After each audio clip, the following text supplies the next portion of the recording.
चलिए खबरों में आगे बढ़ते हैं, बात अब भोपाल की करते हैं, जहां केंद्रीय शिक्षा मंत्री धर्मेंद्र प्रधान ने कहा कि नई शिक्षा नीति 2020 का छठा वर्ष चल रहा है और जुलाई में इसके अगले चरण के लिए व्यापक प्रारूप तैयार किए जा रहा है। और उन्होंने ये भी कहा कि नीति का उद्देश्य विद्यार्थियों को रटने वाली शिक्षा से बाहर निकालकर क्रिटिकल थिंकिंग, नवाचार और सृजनशीलता की ओर बढ़ाना है। उन्होंने बताया कि मध्य प्रदेश समेत देश भर में कक्षा 1 से 5 तक मातृभाषा में शिक्षा पर विशेष जोर दिया जाएगा, जिससे बच्चों की समझ और विषयों पर पकड़ मजबूत होगी।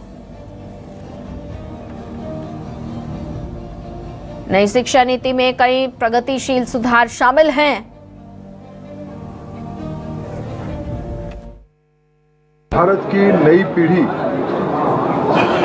रोट लर्निंग से क्रिटिकल थिंकिंग की ओर जाए, मौलिक विचार तक जाए, नवाचार के प्रति आग्रही हो, नई सृजन करे, भारत की आवश्यकता के साथ साथ विश्व की आवश्यकता को पूरा करने के लिए सारी प्रारूप नई शिक्षा नीति के अंदर है।